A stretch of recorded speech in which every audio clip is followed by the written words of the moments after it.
Hey lads and ladettes, welcome to the Ultimate Hallow tier list guide. Today we're going to be going over individually each Hallow item and where they rank in the leaderboard. Hope you enjoy. Let's get into it. This is the tier list. Here's the image of it. If you just want to quickly skip to this and you get the gist of it, these are the ones that you really want to use. However, I would suggest staying because some of them are niche and some of them are better for different team comps that you're running and some of them are better for free to play. So let's go with starting off with first one, which is Hermit Purple in C tier. It's alright, like putting disease on is nice, but the problem is it targets the highest damage attack character, which really want to sort of whittle them down slowly. So C tier. And there's going to be much better ones, so there's no point using this. You can at the start, but then you just want to slowly switch it out. Now, going from C tier, we go to B tier, and starting us off with is Seth. It can apply bleed, which is good for some characters, for example, like Vampiro or Diavolo. However, its damage is very weak compared to all the other Hallow, and eventually you would want to switch this out with a much better one later on. Then we will move on to Anubis. Blind is potentially wonderful, however only affecting 2 targets, and it's really low, lacking damage.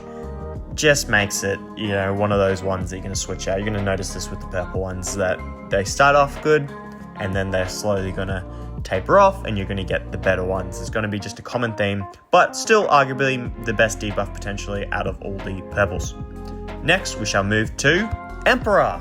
It is, look, these aren't structured in like order, they're just in the tier list. So what I mean by that is that if they're in B tier, they're all in B. There's no structured order to it. It's not which one goes next, and same with A, S, so on. However, Hermit Purple is the worst purple to use in the game, and Emperor is second worst. It's the exact same as Hermit. The only positive is that it can target the back row, and instead of disease, it is poison.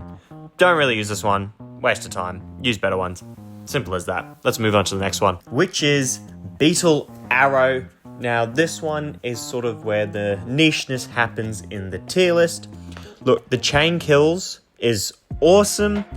Main downside is that without that effect, it sort of just doesn't have subpar damage compared to the other Hallows. And it also provides a root, but it's a delay after the round ends. So, use it for 1 round, and then in 3 rounds, you finally get the root. When the fights go really quickly in this game, so you might not be able to use it as effectively as you can. However, if it goes right and things work out, it's insane. Like, it just keeps on killing, keeps on stacking, heal ban, whatnot. So take it for a grain of salt. If you do want to use it, you can use it. However, you just be getting a little bit better value using a different Hallow. To finish off B tier, we have Sword of Luck and Pluck. Look, this one honestly isn't that bad at all. However, it's one of those niche ones. Again, damage on a single target with the highest attack is nice. Has a good chance to disable with the severe injury. And then also does the extra benefit to burning enemies and also extra damage over time. Unfortunately, burn comps just isn't super common unless you're really running Narentia or Abdol. So it is limiting you, but it'd be better just to use another Hallow. This is one of the things that happens in the tier list, is that they're alright. They're not too bad to run these things. If you do have them, don't worry. However, there are other options you'll eventually switch them out with, and Sword is one of those options. Unless you're running a burn comp, then go ahead, use it. This is going to be your best friend. But that ends the B tier. We will now move on to A tier. To start us off with A tier, we have Mr. President, the turtle. Basically, Stone Mask Light, has a chance to stun and has the ability to give supplement damage along with its damage over time effect. It hits all enemies, which is great. Only issue is freeze chance is low, and every big effect is a coin flip, but a 15% chance per character to just deny them a turn is powerful and can really shift the flow of battle immensely.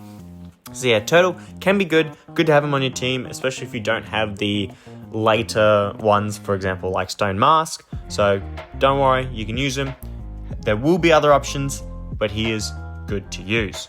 The final one in A tier is Locacaca. It is countering morale is arguably the worst affinity. since the best character is basically never used. Otherwise, Earth Rune is fine, damage is fine, it just doesn't have the oomph like the other reds do, or frankly, the abilities. Same thing, same difference.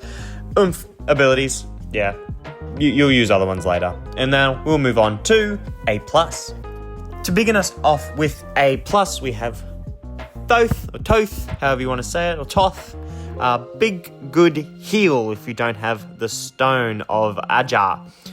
And the Purge effect is really clutch for wiping off stuns or some of the hard-hitting debuffs and other options. The main issue with Tohth is that the healing tends to be less valuable than shielding in general, since preventing damage tends to carry more of a benefit, and the Purge only works for debuffs gained afterwards, meaning you have to preempt those effects, which sometimes means you don't get the full benefit. However, most circumstances, this is usually fine, and you're good to go to use this one. And it's also one of the other healing ones, so you can use it with FF stands or Pearl Gem if you want to use those type of builds that don't have any healing and you need them. So this can be used for those type of builds. So usually good. Moving on to the lock, not only does it give your 2 highest attack a shield, but it also gives your lowest attack option a shield, which when it pops, heals everyone for 100% of their attack and can absorb a whopping 200% of their attack damage. Can be really strong for a turn 3 or 4 recovery option. The main downside is that it can't be slotted in slot 1 because you generally don't want your tank to be the one eating the shield. Now, for the final one, A+ tier, it is Wrecking Ball. It has good AoE damage, good stun effect, armor break is strong, and buff removal is situationally good, has benefit in both AoE and single target, but the effect it gives outside of damage are a bit middling overall compared to the tiers above. However, the damage boost versus bosses is a very, very nice PvE benefit. However, now we can move to the final 3, starting off with S tier. We have Beach Boy is cracked, but a high investment. Now, cracked being Joseph Clackerballs. Hits all of the middle and back row, dealing decent damage, adding armor break and reduction to speed and attack. Its biggest benefits here is the puncture, which effectively works like Joseph Clacker Red artifact at level 2, giving your highest attack 100% crit chance.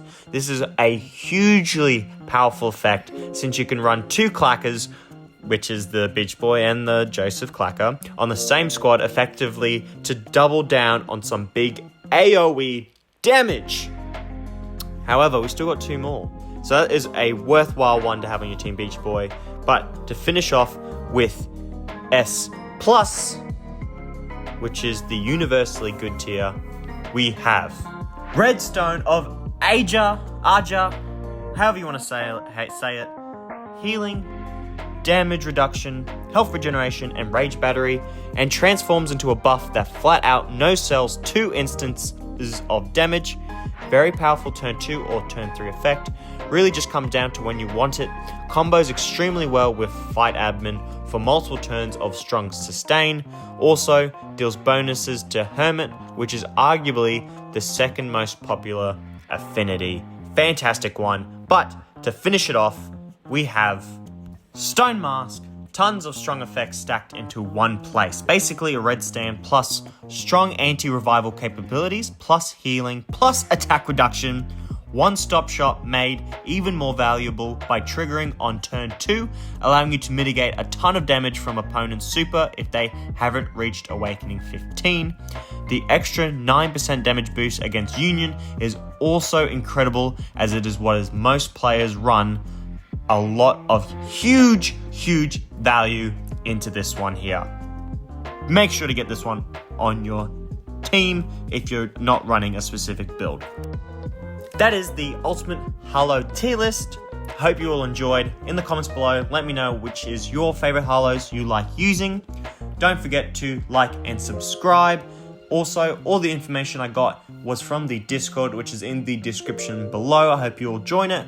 Nice community there, will help you grow, and this is where you can get all your information from. Anyways, I'll see you all in the next video. Bye!